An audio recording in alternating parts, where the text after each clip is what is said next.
nga jël sa téléphone Macky tu es où. mais dafa réer woote. mais c'est pas une image à montrer lan la jublu ci image bi. pour ridiculiser le président peut-être. man par exemple moom il dira wala ils diront non l'objectif c'est de. loolu sa waay moom Macron bu dee noonu duñ ko wane noonu. non. mais ñun donc à la fin c'est du manque de le respect. président Sall ñemewu ko def loolu.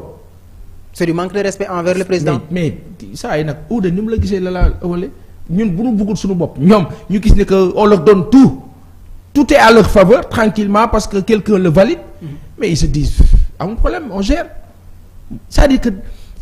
il y a de l'irrespect total de 2012 à 2022 à l'endroit du Sénégal et des Sénégalais. C'est malheureux. Alors ñu jëm ci président de la élection présidentielle 2024 Ousmane Sonko ak Yewwi Askan Wi génn nañ def seen ay déclaration candidat bëri na Ousmane Sonko ne na candidat la Malick Gakou Khalifa Sall ñoom ñëpp ne leen candidat la alors ñu jëm ci 2024 tey jii ndax jàpp nga ni ñoom bu ñu tasee seen coalition bi kenn ku ne nekk candidat ça va faire l'affaire en 2024. moi je dis une chose. Il y a un problème à régler au préalable la candidature yooyu. Président Macky Sall il est à son 2e et dernier mandat. donc on dit que mu ngi ci premier mandat. dëkk moom yooyu. baleen foofu ñoom bu fekkee dañoo amul suñu worma ak suñu kersa ñoom bàyyi leen foofu ba booba te dafa am loo xam ni faw benn instant nu wax ko kilifa ne leen toog leen ba booba bu fekkee yéen a moom réew mi. parce que benn moment loolu la rek bu dee dafa am ñu moom réew mi. ak ñoo xam ne bokkuñ ci réew mi ñu wax ñu ko. le président Sall il y a 2 ans il est là 2018 2019. élection 2019 yi bu ngeen ma falee. ce sera mon 2e et dernier mandat. Seydou Gueye toog ak Abdou Mbow def conférence de presse wax ka Ismaïla Madior Fall taxaw wax ka ne je répète à 3 reprises ñëpp di dégg nul ne peut. say après les mêmes personnes war a ñëw ñun Sénégal ñu war a am ñàkk a fayda toog ñu noo tutoyé noonu di nu xool di nu baajeloo ñu war a mën a nangu lool mais bu boobaa man dama ne baa ma bokk si ñi nga xam ne bu nee président Sall day bokk ma gëm ko man su bokkee du ñàkk élection yi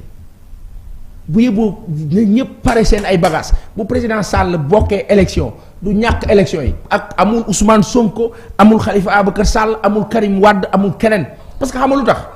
xam nga lu tax. seede yàlla. noddab seede la. ala noddab seede xam nga lu tax.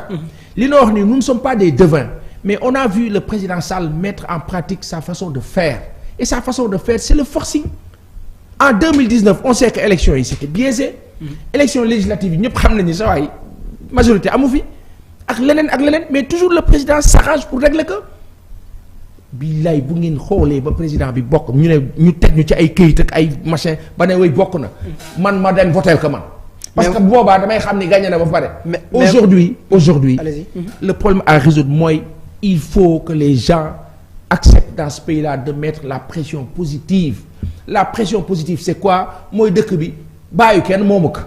ba nag sawaay nag ñu mën ñoo jël rek di ñu fontoo nii di ñu def ab koppa di ñu yëngal ba pare ñu toog nangu ko comme ça. mais c'est pas possible. mais bëgg fi jëlee Macky Sall rek ñu naan tout sauf Macky mais bu ñu nee tout sauf Macky est-ce que la ñu daloon ci Macky Sall duñ dara pour ñu indiwaat keneen koo xam ne ko xam. non tout sauf Macky du débat personne n'a dit tout sauf Macky dañ ne. respect de la constitution sénégalaise xam nga débat bi parfois am na fu ñu koy teg foo xam du foofu. personne n'a dit tout sauf Macky kenn waxu ko kenn waxul tout sauf Ablaye Wade dañ ne Ablaye Wade warut a bokk président Macky Sall warut a bokk. lii rek la ñu wax ñoom kay ñooy jël waxtaan bi wëlbati ko yóbbu ko foofu waaw tout sauf Macky bu ngeen ko fi waxee. mais am na ñenn ci opposants yi ñuy dégg ñuy wax tout sauf Macky Sall. buñ tout sauf Macky Sall kan lañ for a teg. non tout sauf Macky Sall loolu du wax mu ngi ne nga naan tout sauf nit kii bu yàlla ne nit kooku nag loo ci mën tey jii ñëpp bu ñu ne woon tout sauf Macky Sall yàlla ne Macky Sall encore luñ ci mën dara mais nag sunu borom ñun dañu jàpp ne si dëgg lay ànd ak ñun. te dëgg bi moo la président Macky Sall dafa jeexal bu jeexalee 2024 yàlla ñu yàlla may fekkee tal ñun ñëpp na ko jeexal ci jàmm ak salaam moo te nag gor nag sa waay gor sa wax see nag saay ana moral au-delà de tout ana moral Ismaïla Madior Fall fan lay taxawaat fii ci Sénégal xool sénégalais ci bët ne ñu non c'est que la nuance ici la virgule ici le point virgule ici saay loolu boo ko waxee moom ñun lébu yi xamal loo def lébu yëpp dañoo gàddu ay wat ak ay xam nga wat moo la lan li ñoo joowee page waaw nu gàddu ko ñun lu taxaw si mbedd bi dafa am loo xam ne xel yanu mënu kaan nangu te du teggit rafetut bu nu fi waxee loolu xulil kenn waxul kenn ne li ñu na wax apologie de violence maanaam pousser les gens à faire ou à mener des combats négatifs dans un sens non mais dañ ne nit bay la fekkee si sa biir kër def la naka sulu noonu sa fula bopp moo la gàddu say wat gàddu say yet gàddu say paan gàddu say ci nag say bool ak la mu mënti doon whatever xulil nga défendre sa bopp parce que ce pays là on ne doit pas accepter nu ñuy mener en bateau tout le temps élection yi yàlla na fi yàlla teg ki gën ci réew mi mu doxal président Sall li mu noonu def na ko on a vu on évalue waaw léegi def nga benn mandat defaat nga beneen jeex na mu war a jeex nga ne non ngeen di wut naan ay deuxième quinquennat kaka fi quinquennat nu quinquennat la voilà mbokk Feeling Dakar ñu ngi fi ba tey ci seen émission jokko bi ak Pa Assane Seck di chroniqueur vraiment bu ñu ñëpp ràññee waxtaan bi neex na lool mais li ñu jox ci waxtu mi ngi bëgg a jeex ndax dafa am beneen émission bu war a am mu di topp ka mais doyen dafa am jamono ji benn clash bu am entre les politiques et les journalistes bu ñu jëlee Ousmane Sonko ak ñeenti journalistes yi seen relation yi instant bi dafa tendu alors naka nga gisee loolu. alors di nu waxati rek une chose très simple man gëmuma rapport politique acteur politique ak journaliste dafa am problème gëmuma ko laaj ma lu tax. pourquoi. ce sont des amis du ma sa metti bu tàngee nii ci kaw it dañuy toogaat waxtaan amul problème xam nga kan moo am problème. mooy kan. population yi ñoo am problème ak presse sénégalaise. comment. kay population yi ñoo am constat ne que une bonne partie de la presse sénégalaise dafa jeng far ci nguur gi de 2012 à maintenant que information ni mu waroon tëddeewu ko tey jii nii man maa ngi kaa fàttaliku on était dans les médias. Abdoulaye Wade président Abdoulaye Wade bi mu fi nekkee mais yu bëri yu daan xew comme yi xew ni jamono bi et en pire yu bëri yu daan xew mais toute la presse tirée dessus ne Abdoulaye Wade li mu bëgg a def du yoon lii tegu ko fenn pourquoi muy def lii ci jamonoy Abdoulaye Wade troisième mandat ba tous les journaux yi fi nekk yi ci ëpp jamono boobu man doon naa bind journal enquête yi ci ëpp xam lu ñu doon def. tirer sur Wade ne il n'a pas droit à un troisième mandat conseil constitutionnel bu defee loolu tegu ko ci yoon ñuy jël juriste ak keneen ak keneen ñu la wax waaw lu tax contexte boobu ñu nekkoon ñuy tirer ba contexte boobu ñu nekkaat ci empire ci koo xam ne wax na waxaat. lu tax ñoom defuñu mais boobu ba léegi waxagul ni moom day def troisième candidature. non c'est-à-dire aujourd'hui képp ku wax ne président Macky Sall waru def candidature te bokk ci moom dàq na la sanu yaay bi Aminata Touré lan la mujjee wax. sama jafe-jafe au-delà de tout troisième mandat bi la et c'était connu bi mu génnee conseil économique social ba mu defee interview ñu laaj ko mu ne le troisième mandat est derrière nous mais te lañ ko jàppal dans ba tey quand elle est revenue on l'a utilisé malheureusement pare teg ko de côté parce que la rancune est toujours là et en haut lieu de station d'État en haut lieu de station d'État rancune waru fa am ba yi li fee ñëpp soo rancunier waa réew ma torox aujourd'hui toll nañ fa nga xam ni la presse sénégalaise dafa am rôle bu mu daan jouer mu joué ko de 96 même pas mu joué ko des années 80 sanu baay ba Babacar Touré yàlla na ko yàlla yërëm Sidy Lamine Niass yàlla na ko yàlla yërëm ay pionniers ak kilifa yu mel noonu ñu ñëw ak ñoom Mamadou Omar Ndiaye yàlla na fi yàgg te ànd ak wér ñu ñëw ba 90 Abdou Diouf président Abdou Diouf libéraliser la bande FM fréquence de modulation ñu ne Dakar FM Dunia FM Sud FM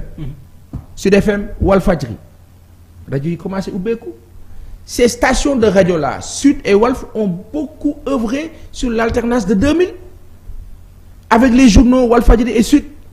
ñu ñëw 2012 la presse sénégalaise Walfadjri surtout TFM RFM L'Observateur Sud toute la presse sénégalaise dans sa majorité mais dénoncer la forfaiture wala les forfaitures du régime de Wade waaw lan moo soppeeku ba ñu ñëw ci nguur a président Macky Sall mu gën a takkarnaase ñu ne yàgg boobu nag la nit ñi mer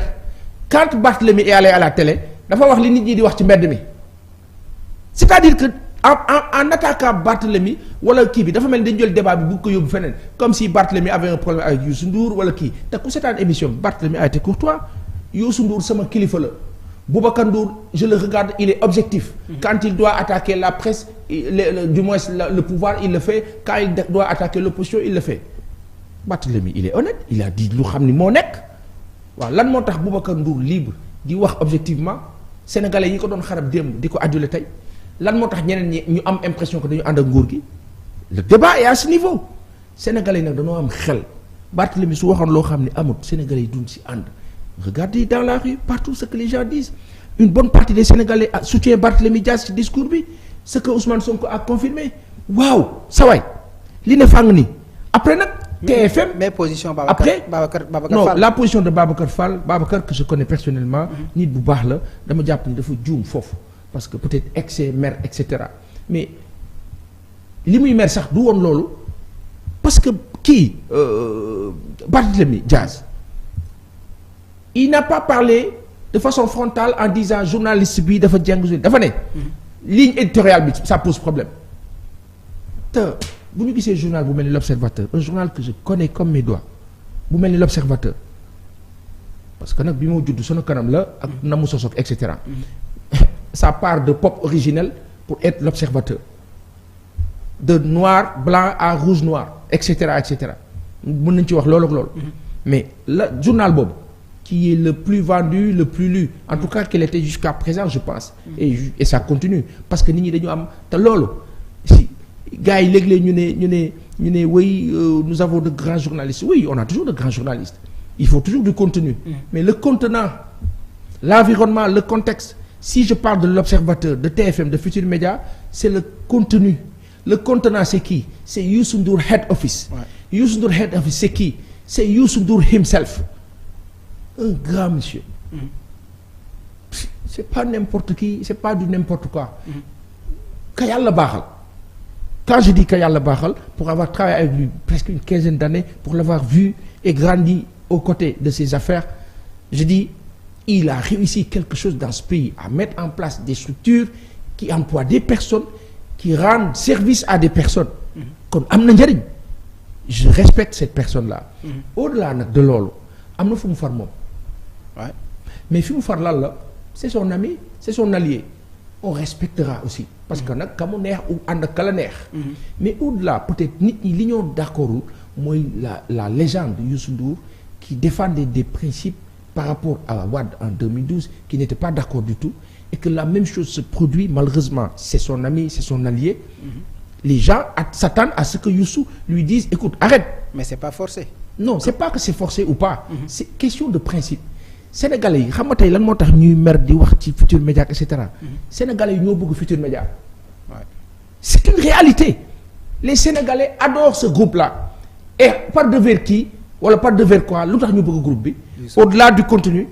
kaka sos sénégalais yi dañoo màggandoog moom bëgg ka mu la Youssou Ndour les sénégalais l'adorent moo tax mënuñu ko baal dara foofu nag tey bala nga kaa xam li ma laa wax nu xëy suba Youssou Ndour ne président Macky Sall d'accord ma ci 3e mandat ci ngay xam cofeel bi sénégalais yi am ci moom pour wax la ni la dafa am lu sénégalais yi di xaar rek pour gën ko won seen affection parce que quoi qu'on puisse dire ce monsieur-là a fait dans ce pays des choses énormes après nag mën nañ ko reprocher par-ci par-là tout ce qu'on veut mais saa yi di dundal ay nit ci seen ñaq nga leen di fay ñu am ci loolu ak loolu ay ati at ca Super Étoile ba fii ñu teer nii te man ma gis de visu xam lan la xam comment ça fonctionne je respecte maintenant les principes sacro-saints d'édition et d'éditeur mooy l'objectivité dans le sens informatif du terme li fi nekk nu wax ko far ak ñàkk far te man musuma gis Youssou Ndour mu wax journaliste bindal lii dugal leen lii et cetera. Babacar Fall fekkewu ma ko 7 ans tegul tànkam fële. fekkewu ma ko gis ma ko daa amul jot bi. maintenant ce que Barthélemy a dit aussi c'était pas à l'encontre de Youssou Ndour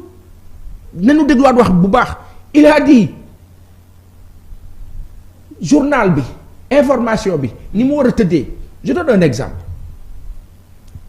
Barthélémy est passé à plusieurs reprises à Faram Facce sur RFM et cetera Babacar mu ngi kaa souligné. 37 émissions. oui.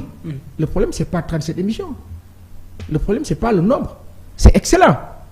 am na loo xam ne mën nañ ko wax tamit seedeel ko groupe Futurs Médias mooy opposants yi dañ fay am wàll. nu mu tuddati pouvoir dafa am wàll. léegi nag yow opposant bi boo ñëwee peut-être ni ñu laa traité mooy xaw a peut-être déranger ñenn ñi ñu ne kon télé bi dafa jeng loolu il faut ñu c'est une réalité il faut ñu bàyyi ko xel beneen bi moo di ne fii am na fi ay télé yoo xam ne dañoo jekk ci doon ay xeexkat te duñu ay xeexkat.